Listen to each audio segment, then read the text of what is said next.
নমস্কার। আজকে আমরা হার্ট সম্পর্কে কিছু জানবো। হার্ট আমাদের শরীরের হচ্ছে অন্যতম একটা গুরুত্বপূর্ণ অর্গান, যেটা হচ্ছে পাম্পিং অ্যাকশনের দ্বারা দেহের অন্যান্য অঙ্গে ব্লাড সরবরাহ করে এবং অন্যান্য অঙ্গের পাশাপাশি হার্টের নিজের অক্সিজেনের সাপ্লাইয়ের জন্য নিজেরও কিছু শিরা এবং ধমনী উপস্থিত আছে, যেগুলোকে আমরা বলবো করোনারি আর্টারি এবং ভেন। হার্টের যে মেন গঠনকারী যে বস্তু সেটা হচ্ছে হার্টের পেশি, বা যেটাকে আমরা বলবো কার্ডিয়াক মায়োসাইট। এই কার্ডিয়াক মায়োসাইটের যদি আমরা দেখি, কার্ডিয়াক মায়োসাইট হচ্ছে এভাবে ব্রাঞ্চিং প্যাটার্ন দেখা যায় এবং কিছু কিছু এখানে স্ট্রিয়েশন দেখা যায় স্কেলিটাল মাসেলের মতো, যেগুলো হচ্ছে এই সমান্তরাল রেখাগুলোকে আমরা স্ট্রিয়েশন বলছি। এই কার্ডিয়াক মাসেল অন্যান্য অর্গানের মতো এরও হচ্ছে অক্সিজেনের চাহিদা আছে। সেই অক্সিজেনের চাহিদা কোথায় থেকে পূরণ হয়? হার্টে যে সরবরাহকারী যে রক্তনালী আছে সেগুলোই হচ্ছে হার্টের যে পেশি, সেগুলোকে হচ্ছে অক্সিজেন সরবরাহ করে। এবার যদি আমাদের শরীরে কোনো কারণে ফ্যাটের যদি হজমে আমাদের কিছু প্রবলেম থাকে, ফ্যাট বা চর্বি আমরা অতিরিক্ত সেবন করছি, সেগুলো চামড়ার নিচে জমার পাশাপাশি রক্তনালীর মধ্যে জমতে শুরু করে।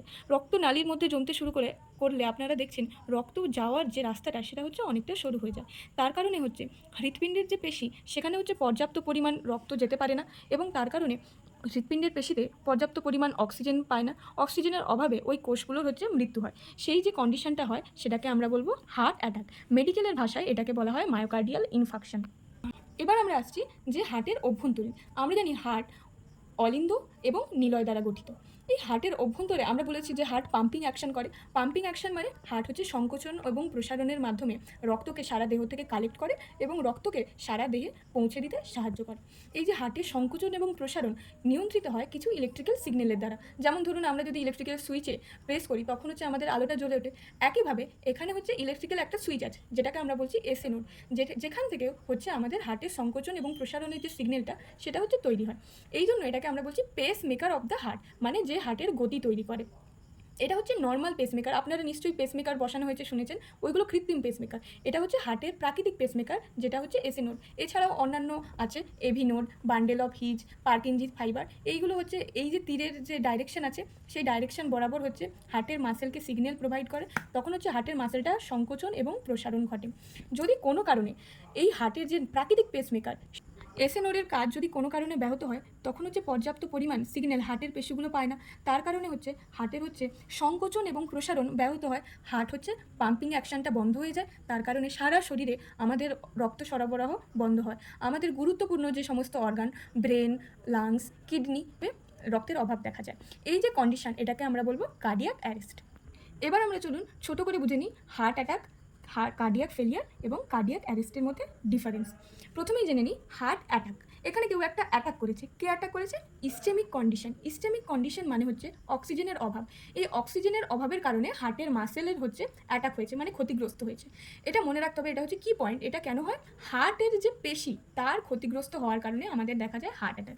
এর কী কী সিমটম দেখা যাবে? আমাদের বুকে ব্যথা দেখা যাবে, এর সাথে সাথে কিছু কিছু ক্ষেত্রে বাঁ কাঁধে ব্যথা দেখা যাবে, ঘাম দেখা যাবে প্রচুর, এবং আমাদের সাধারণত আঙুলের যে টিপ হয় এবং ঠোঁট এগুলো সাধারণত গোলাপি রঙের হয়, কিন্তু যখন আমাদের শরীরে অক্সিজেনের অভাব দেখা যায় বা অতিরিক্ত ঠান্ডার কারণে নীল রঙের হয়ে যায়। তো সেইটা অক্সিজেনের অভাবে এক্ষেত্রে ঠোঁটের রং হচ্ছে বেগুনি বা নীলচে রঙের হয়ে যাবে। এর ট্রিটমেন্ট আমরা কী করে করব? প্রথমত আমরা সবাই শুনেছি যে হার্টে স্টেন্ট বসানো হয়। স্টেন্টটা কি? একটা ফ্লেক্সিবল প্যাসেজ প্রোভাইড করে।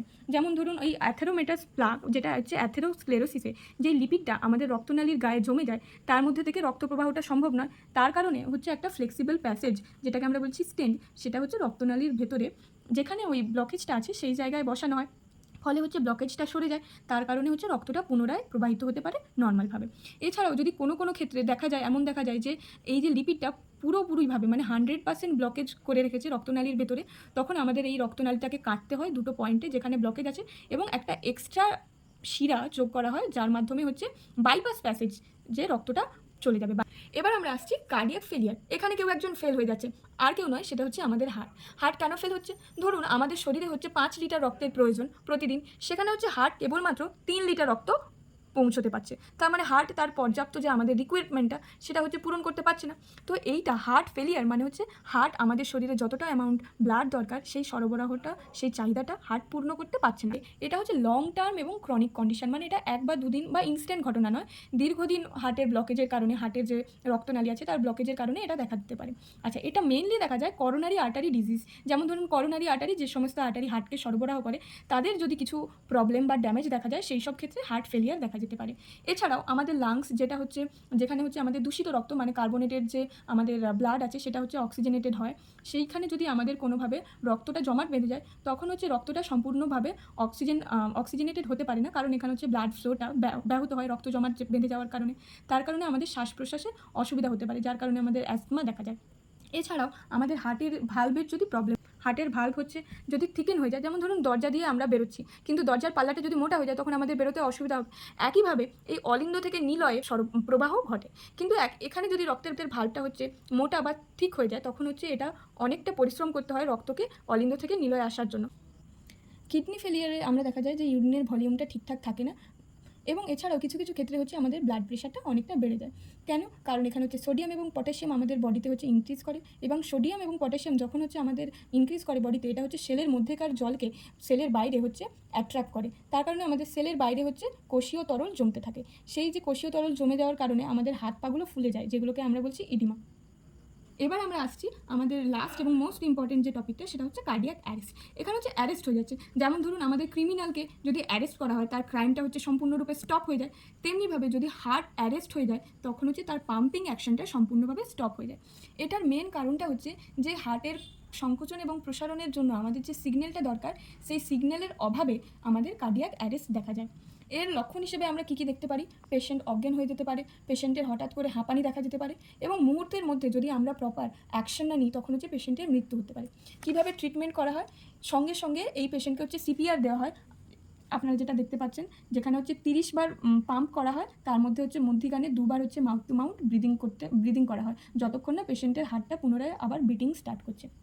এছাড়াও হচ্ছে আমরা ব্যবহার করি ডিফিব্রিলেটার। আপনারা সিনেমাতে অনেক সময় দেখেছেন, এইভাবে একটা জেলি লাগিয়ে একটা মেশিন বুকের ওপরে লাগানো হয়, যেটা হচ্ছে কৃত্রিমভাবে বাহ্যিক বাইরে থেকে হচ্ছে ইলেকট্রিক সিগন্যাল প্রোভাইড করে আমাদের হার্টকে, যাতে হার্টের হচ্ছে ইলেকট্রিক সিগন্যালটা দিয়ে পুনরায় সংকোচন এবং প্রসারণ শুরু করতে পারে।